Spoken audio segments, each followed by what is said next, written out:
What's up, everyone? Welcome to the ongoing coverage of the G1 Climax 32 right here on the Mr. Warren Hayes Show. I, of course, am Mr. Warren Hayes, and I am thanking you right off the bat, not even giving you time to breathe. You're getting a thank you for listening, pressing play, whether it's on youtube.com/Mr. Warren Hayes, where these things appear on demand as video on demand, or on your favorite podcast application. Thank you very much. By the way, if you're listening to this on YouTube right now, do consider giving a like to the video, a subscription as well. You can subscribe to the Mr. Warren Hayes Show. That way you won't miss out on any of the coverage, because I'm continuing to do this, combining 2 nights of G1 into one review. You'll get all of these. And if you're listening to this on your favorite podcast application, thank you very much. Consider giving a review on Apple Podcasts, a 5-star review. That stuff really helps. The tiny little gestures, but help out a great deal, just like the likes on YouTube or the 5-star ratings on Spotify.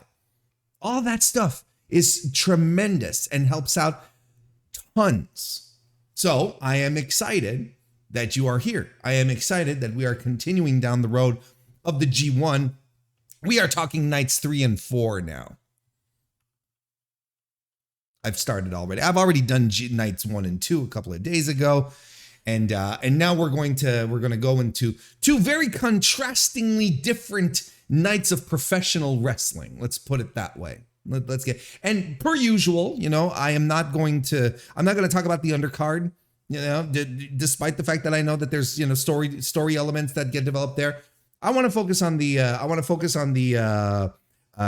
action that comes from the tournament matches, because there's always stuff to talk about. But let's go. We're gonna start with night 3. Look, I know this occurred on July 20th. So from the time that I'm recording this on July 23rd. It's already been 3 days since this has happened. And if you are, plugged into any other outlet that follows the G1, that writes up reports, that gives immediate reactions or whatnot, you've probably heard already that night 3 was bad, and I will confirm to you that night 3 was bad. It was a miserable show, a miserable night of professional wrestling, which is, I think it's doubly egregious, because look, everyone can have a bad night, right? That's not that's fine. But I think it's doubly egregious, maybe even triply egregious in this circumstance, because first of all, it's the G1. Not supposed to be going around having bad nights of pro wrestling on the G1. Not this bad, And second of all, it's the G1. So the people who are in this tournament should be turning it up. I've got some issues with some people on night 3, issues that were bubbling, that were simmering under the surface. But I like to consider that I give people a chance, wrestlers a chance, that I let, it's well, we'll see how things go. But then there's moments in time, there's things that maybe just flip a switch when it comes to my appreciation or unappreciation of a wrestler. And this happened watching this show. July 20, night 3, G1 Climax 32 will go down in infamy. Started off with a D block match from Yujiro Takahashi, defeating David Finlay. This stunk. It stunk. It felt like a prelim match. It felt like this was the opener of the evening, like on any humdrum Road 2 show, right? And that's what makes this unacceptable. I should not be getting humdrum prelim matches when I'm sitting down to watch the goddamn G1.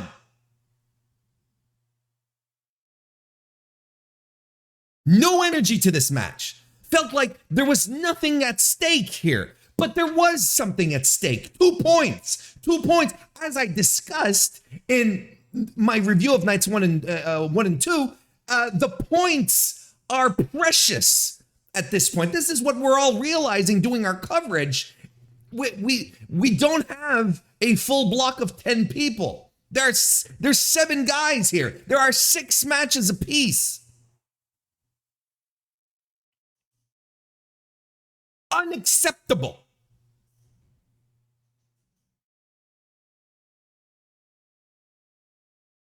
Commentary was putting over the fact that Dave Finlay's, finally his debut, finally, after 7 years of wanting in on this. He's finally got his G1 match. He's finally got his G1 appearance. His first match is tonight, and by God, it didn't even live up to that hype. And why, do you ask? Because Yujiro's a sack of shit.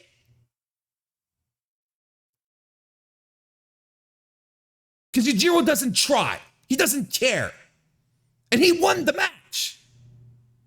He doesn't give a shit.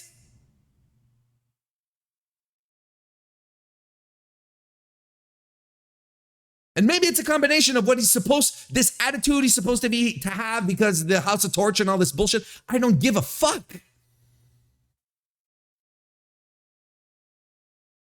But Yujiro Takahashi in this match was a sack of shit.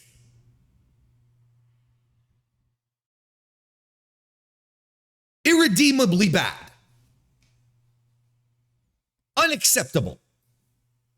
What are we doing? Going around getting 2-star matches in the fucking G1.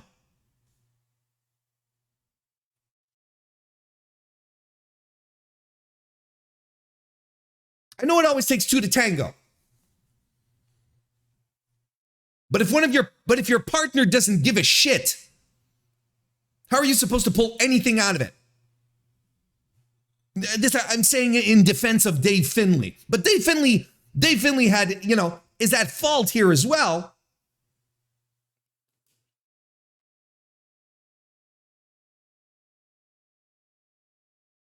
Bullshit match.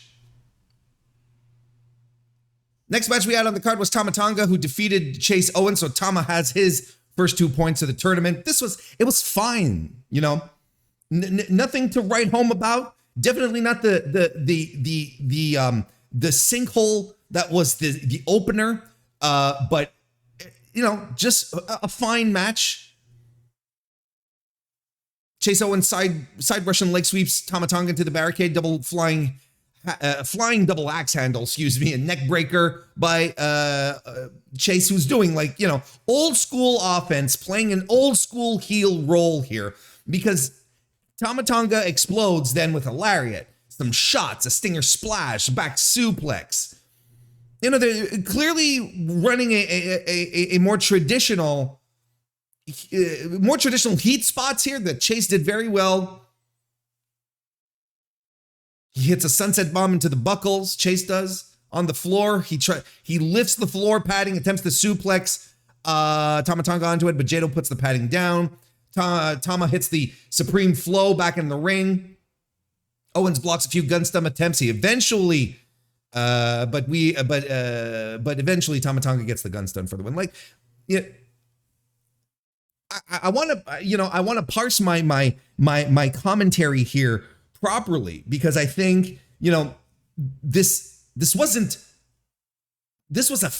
fine. It was, the work was okay. The work was solid. There's nothing really to complain about. I like Tonga, the babyface Tonga. I like Tonga, period. But babyface Tonga is, the more I see him, I think I say this every time he has a match, the more I see his babyface antics, the more it suits him, the more he's leaning into it, the more it works, And I think the audience does too. I think the Japanese audience is really connecting with him, on that front. We'll only really know once they can start cheering again in goddamn September. But I feel there's something there. And I think Tama enjoys it. Tama Tonga has always had explosive offense. That's the thing. Like, there's nothing he's doing here that hasn't been doing before in the energy and the delivery of what he's doing, but he's doing it with a lot more panache. And it works more because, you know, now he gets to use it in babyface comeback situations, and it's just working. It's just working. But, you know, nothing to write home about in this match, you know, fairly, you know, well done, fair match. But nothing that rattles the cage and goes, oh shit, this was, you know, no, nothing like that. Bad Luck Fale defeated Lance Archer.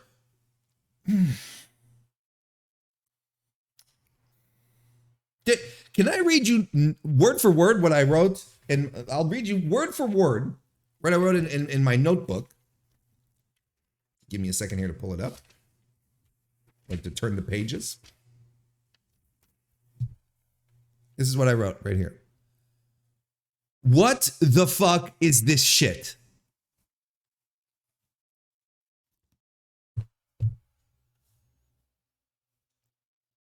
This was slow. There was no energy behind it. Sure, it was supposed to be, you know, a match of two big guys knocking each other around, you know, but this did not work. Fale ain't it anymore. It's just not it anymore. There really was a time, but it's past now. And it was to the detriment of Lance Archer. Now I'm going to retract something that I chatted about in weeks past, building up to the G1, especially around all the discourse, the people getting unnerved at the fact that, you know, there were people like Yujiro in the tournament and Fale and so and me sitting here like a big old dummy saying, look, someone has to eat the pinfalls, right? There are people who are going to be in this tournament that absolutely are booked here to eat the pinfalls. They can't all be, you can't stack this with, you know, top tier, top lane talent from everywhere else in the world. You just can't. But when and we're going to get a perfect example as to why I'm retracting this when we're going to start talking about night 4. When I have guys like Fale, like Yujiro, who are in this tournament and aren't even arsed to put in an effort, despite the fact that they're there to take pins, or at least, look, Yujiro won his match, but, you know, I think that's the swerve of the block there, swerve of the evening. Despite the fact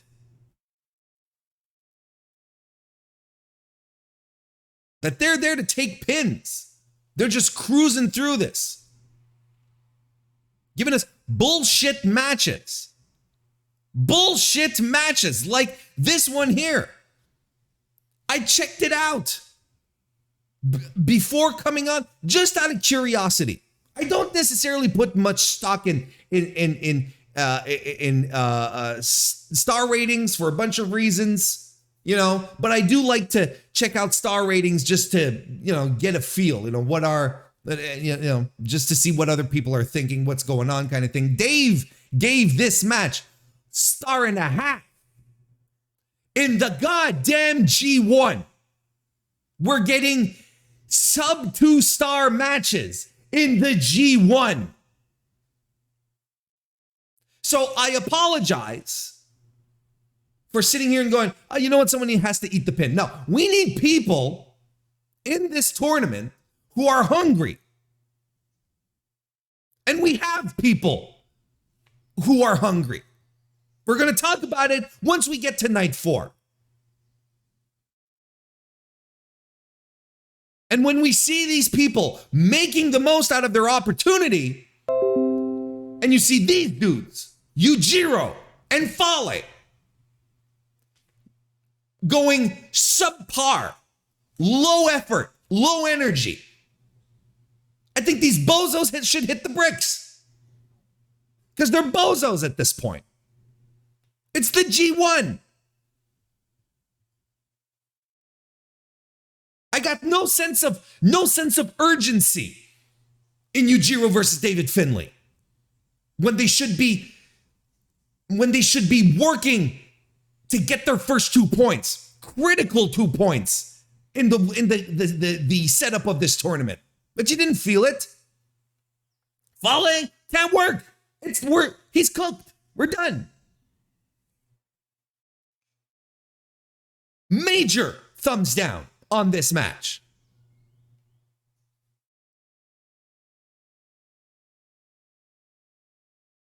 And I'm going to tell you how miserable a night this is when you get Tetsuya Naito, arguably one of the greatest to ever do it, Hirooki Goto, a guy who can still go when it's time, absolutely is still capable, right there, is able to hang with the big guys. This is how miserable a night it is when these two get into a ring and they do something that is a fun match, but can't do anything to take away the stench. The stench. The lingering in your mouth. That was the action that happened previously in the evening.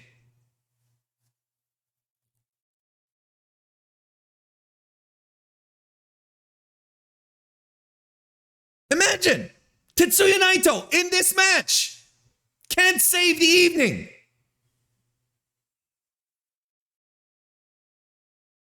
Like I said, this was a good, strong match. It's fun. I have nothing to it was well put together, well worked, good drama, a surprise conclusion to the match as well. But nothing, listless, brought down, sunk. Because of the holes that were punched in the boat previously. Couldn't keep the ship straight. Couldn't put the hands on the rudder. No matter how hard you put your hands on the rudder, if the ship is sinking, it's sinking.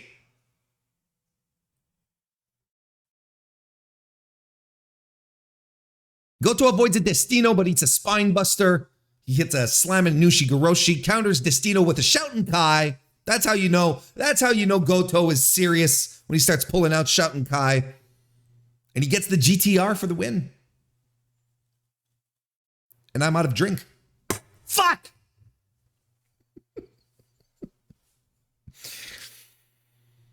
Goto gets 2 points. Naito, 0-1. Let's never talk about night 3 ever again. That's not true. I'm going to talk about night 3 in comparison to a couple of things that happen here on night 4, because we're going to move along to night 4. But once we're done, we will never speak of night 3 of the G1 Climax 32 ever again.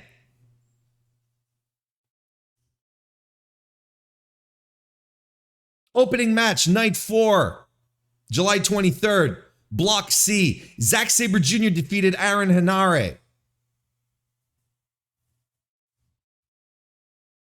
Going toe-to-toe with Aaron Henare here for Zack Sabre Jr. is not a good strategy. It's not working for him. Henare works his ass off in this match. Strikes, punches, lariats, elbows. Sabre is taking so much punishment. Sabre's on the floor with Henare. He gets thrown around in the barricades, locks in a triangle choke on Henare. Henare then suplexes him on the floor. We're back in the ring. Sabre eats a berserker bomb. Sabre trying to get after him, trying to string some kind of offense. Aaron Henare is absorbing everything. He's absorbing PKs. Then he pops up and hits the rampage in a great spot. Second rope senton. Sabre goes for the Euro clutch, but it's reversed into a full Nelson. Aaron Henare has an answer for everything. Isn't that Zack Sabre Jr.'s gimmick? Great shit. Zack Sabre Jr. slips out of the full Nelson, and eventually he does win the match with some sort of heel hook, which he has christened the Sunday Rail Engineering Works Replacement Bus Service. Let me say that again. The Sunday Rail Engineering Works Replacement Bus Service. I'm not making this shit up. You can go check it out on New Japan 1972, New Japan, NJPW1972.com. Fantastic match to open it up. Open up night 4. Already, the stink of night 3 has been washed away. And I'll tell you, this is why I wanted to wait to talk about night 3 again, before we officially close the book on the abomination that was night 3. Aaron Henare is his first G1, as well as Dave Finlay. He's a guy who's hungry. He's a guy who's there to eat pins unquestionably, despite the fact that he won against Hiroshi Tanahashi on his first match, which is the classic opening swerve from Goto. Like, that's that was something to be expected. He's there to eat pins, but look at this boy go. Worked hard as hell, made this match believable. And they told a story here. The story here is that he's just a little too good yet. Too sneaky, too slippery. Was able to pick him off in a minute. That's what Zack Sabre Jr. is all about. That's the story they told. They told the story that Aaron Henare, he's a beast. He's able to take it. Strength-wise, power-wise, Sabre's not on his level. But what a fantastic, fantastic opening match. Aaron Henare looked great again, looked even better than on his first night with Tanahashi. Brought it, worked hard. Great shit. You needed this to kick off the tournament for night 4. You really did. You needed this match. We got it. Great shit. We're still not done as far as great matches go. Shingo Takagi defeated YOSHI-HASHI. The Block D match. Personally speaking, my match of the night. Is it perhaps a little biased because my boy Shingo was in it? Maybe. This match ruled. Strong back and forth from both guys. Takagi works the arm, gets a Cobra twist in early. YOSHI-HASHI eventually, finally, hits the headhunter to get in control of Takagi. And you know what? Our boy YOSHI-HASHI stays in control for a good proportion of this match. There's this great sequence at some point as well where YOSHI-HASHI chops Shingo down. Shingo gets back up, lands a backdrop driver. YOSHI-HASHI gets right back up, hits a lariat. Shingo gets right back up, takes him down. YOSHI-HASHI back up, dragon suplex. Shingo back up, sliding lariat. Just great shit. Huge superplex as well. YOSHI-HASHI goes for karma. It's reversed into a Made in Japan. Last of the Dragon by Shingo is reversed into a big DDT by YOSHI-HASHI. Audience is clapping along. If they could have been making noise, it would be so loud for YOSHI-HASHI at this point. Another karma attempt, it's avoided, but YOSHI-HASHI maintains wrist control. And then he and Shingo start laying into each other until Shingo headbutts the shit out of him. Eventually, YOSHI-HASHI hits karma, can't cover. We get a flurry of strikes by YOSHI-HASHI. Some chops, a mule kick, a destroyer, a brain buster. Goes for karma again, no. Takagi reverses it into a ground cobra, gets the 3 points, the 3 count for 2 points. Now, again, I'm going to reach out to the dopes from night 3, where we have YOSHI-HASHI, who once again is there to eat the pins. There is no one in this tournament who works harder for his losses than YOSHI-HASHI. That's his thing. That's his gimmick. He's the perennial underdog. I might do bits on him, I might have a little fun at his expense. But for the past, his G1 last year was remarkable at how good he was, despite having a losing record, which is probably going to happen again this year. But he works hard every time, delivers every single time. He has great chemistry with Shingo. That's fine. We knew this. But there he goes again. As Tomohiro Ishii begins to, get older and maybe, is on his last few G1s, Tomohiro Ishii usually perceived as the guy, the MVP of the tournament. That regardless, in whatever match he's in, he always delivers. He always comes out, makes his opponent look good. He ends up looking great in victory and even looks great in defeat as well. I think YOSHI-HASHI is going to have that spot. And let's be honest, YOSHI-HASHI is not ever going to win a G1, not unless there's like this unforeseeable turn of events. YOSHI-HASHI's never going to win a G1, but the ride to it will be fantastic. This guy has so many G1s left in him, and it's just going to get better. Absolutely going to get better. You're going to tell me the dope's on night 3. The dope's on night 3. The sack of shit Yujiro. That he's not going to put in the effort, that he's not going to make this happen?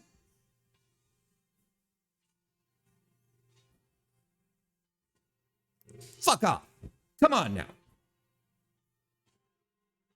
This is why this is why I recanted my previous stance.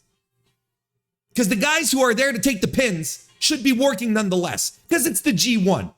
Aaron Henare, he's got it figured out. He's like, I'm coming in here, guns blazing. Regardless of how Goto is booking me, I'm guns blazing. People are going to remember this performance. And as it stands right now, I'm sitting here telling you guys, Aaron Henare was in a match that you should absolutely watch this week.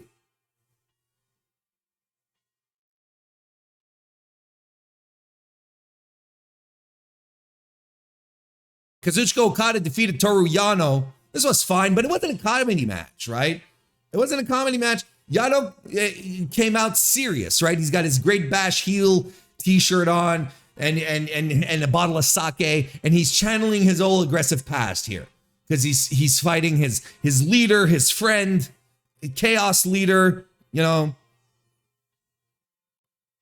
work was okay, but you knew what the outcome here was. Look, a couple of highlights. Yano went for the count out early, because that's how he won on the first night. I guess, Yano reversing the Rainmaker into the Onikaroshi, or the Demon Killer, the kneeling powerbomb, was pretty cool. Old finisher. Sake missed, but Yano, he can put Okada away. A good little final sequence. Okada knows the tricks, blocks a low blow, wins with the money clip. And, winning with the money clip at this point, it reestablishes, it makes sure that we understand that they're not in the same lane. Okada did not need the Rainmaker to put Yano away. Just the money clip. That's good. Just reminds us. Okada's on another level. Yano is not. It's fine. Fine match. Good little breather to lead us into another great match. Jay White defeated Tomohiro Ishii.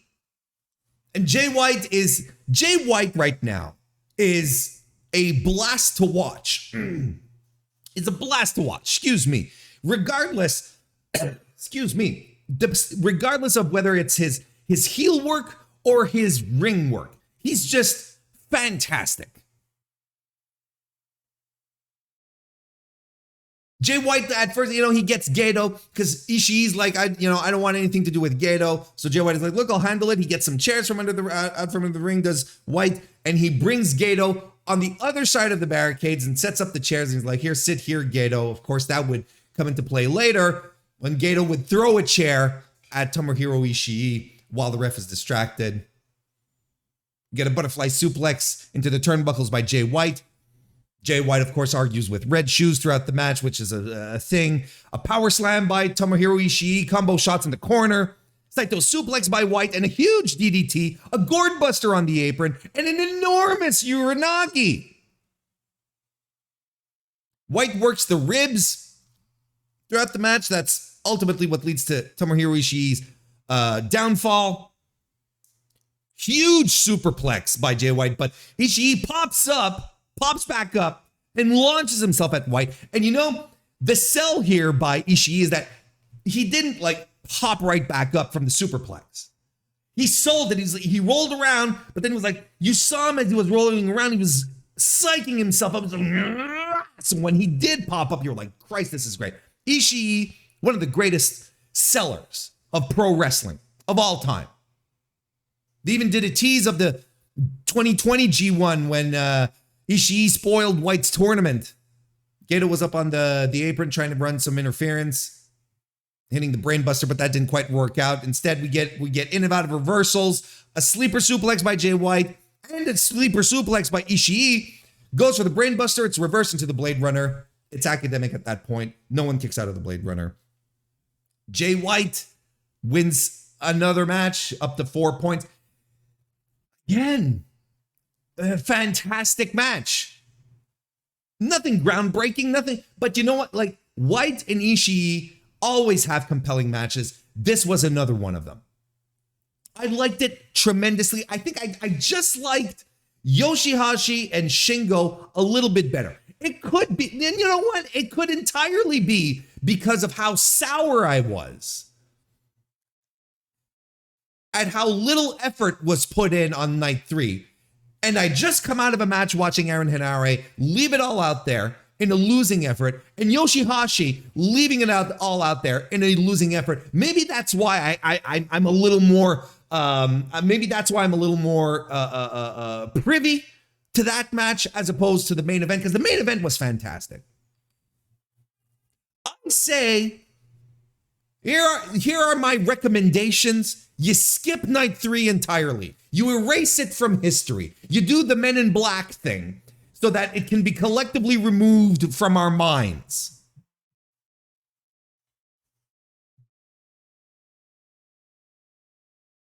Right? But then you go back to night 4 and you watch night 4. You're gonna get bare minimum 2 fantastic matches. You're gonna get 2 great matches.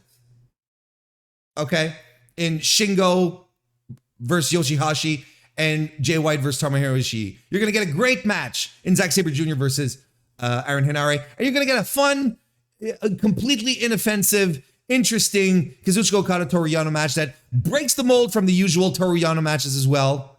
A nice little breather between 2 top tier matches. A complete 180 from what night 3 was night 4. Night 4, highly recommended. So let's talk standings now, because we've got those. And if you're watching right now on youtube.com/Mr. Warren Hayes, you have been seeing the standings so far. So we've got in A block, Kazuchika Okada, who has 2 victories, 4 points. Toru Yano at 2 and Bad Luck Fale at 2. At this point, you could argue that Toru Yano is in a worse spot than Fale, because Yano is now 1-1, where Fale is 1-0. Lance Archer, Tom Lawler, Jeff Cobb, and Jonah are all still pointless, or do not have points. They're not pointless, but they don't have points. Tom Lawler, though, has not debuted yet. As far as B block goes, Jay White is up there with 2 victories. Taichi with 2 points, tied with Tama Tonga as well at 2.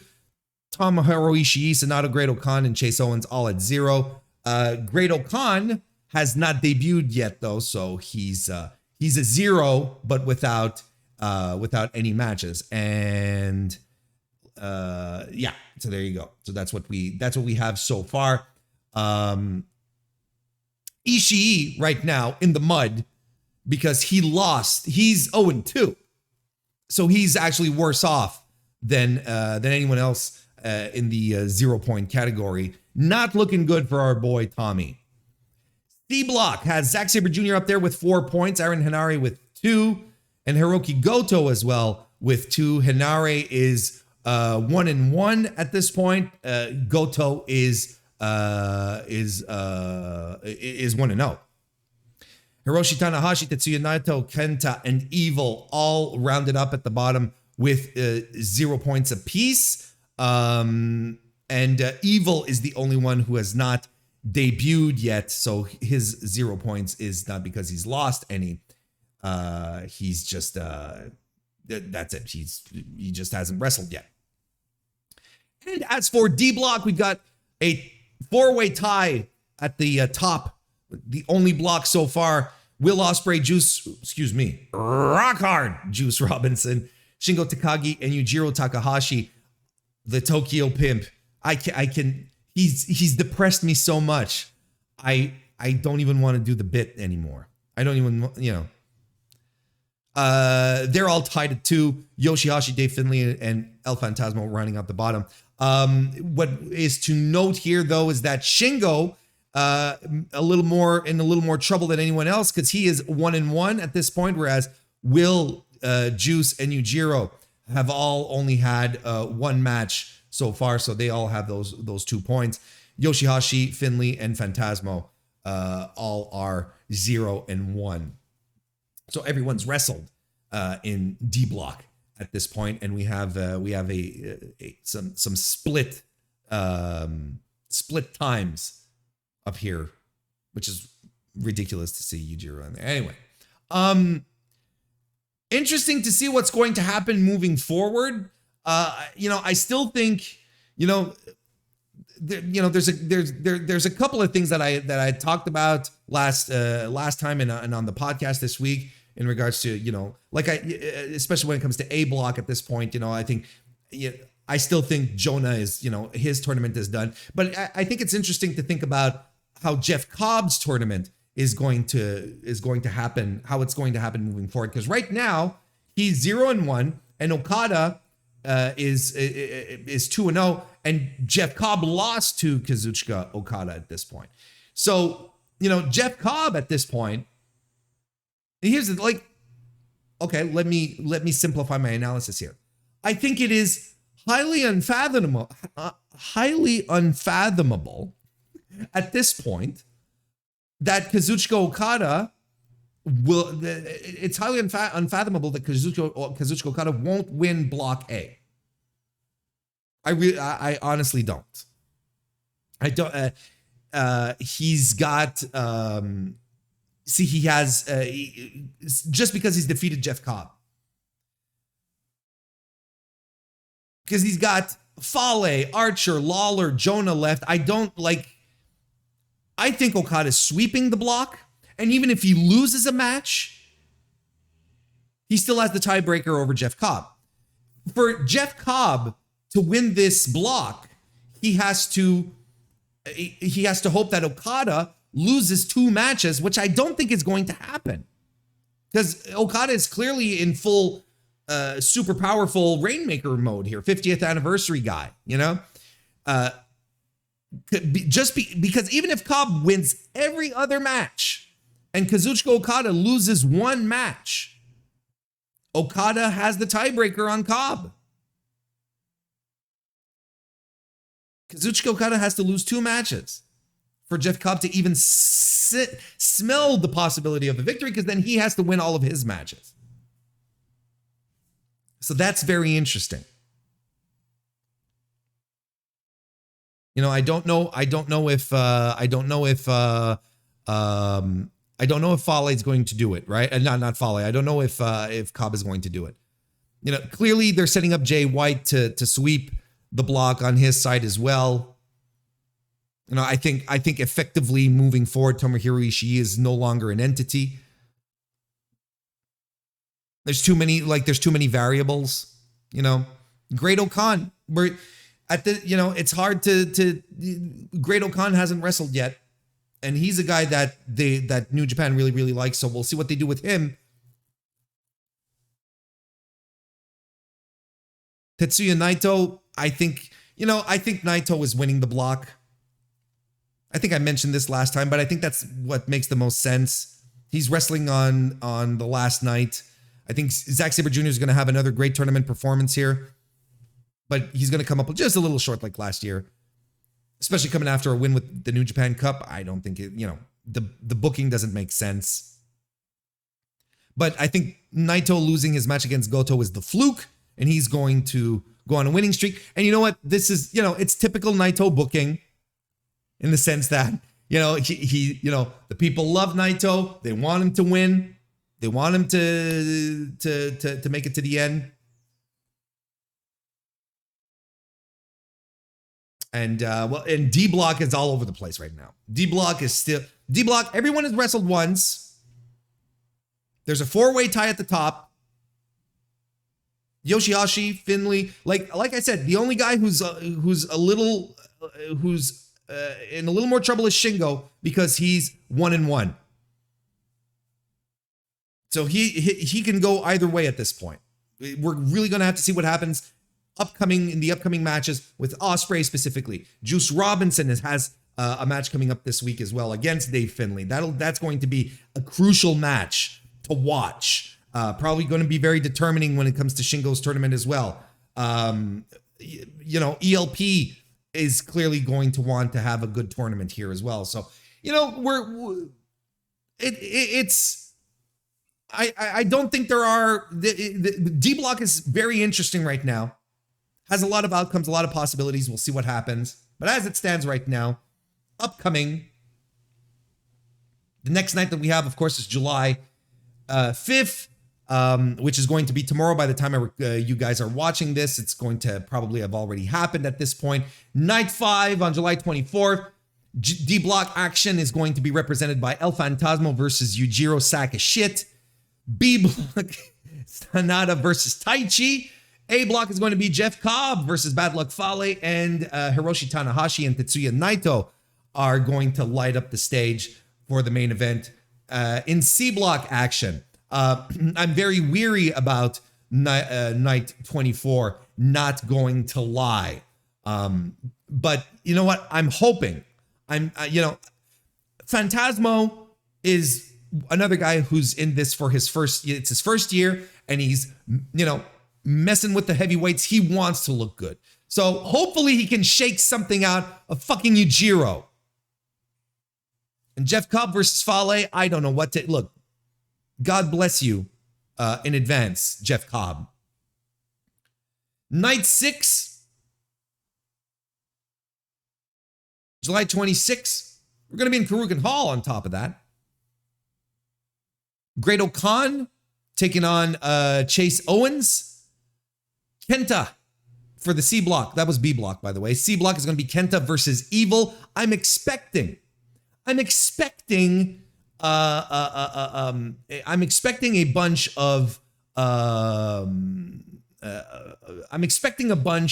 nonsense, Bullet Club related nonsense here. But as it stands right now, the Bullet Club stuff, the outside interference has been bare minimal. I would say enjoyable to a degree that you enjoy that kind of stuff. Like, I don't even want to say tolerable. Like the Gato stuff during the Jay White match was, I thought it was relevant in the match. I thought it added to the match, as opposed to when fucking Show starts running in with wrenches and,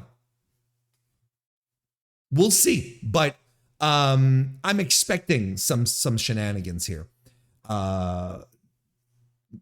Probably going to try and push this Bullet Club Civil War storyline a little bit here. We'll see. Tom Lawler is going to make his debut against Lance Archer. Oh, and Great-O-Khan, of course, is making his debut as well. So that'll be a win there.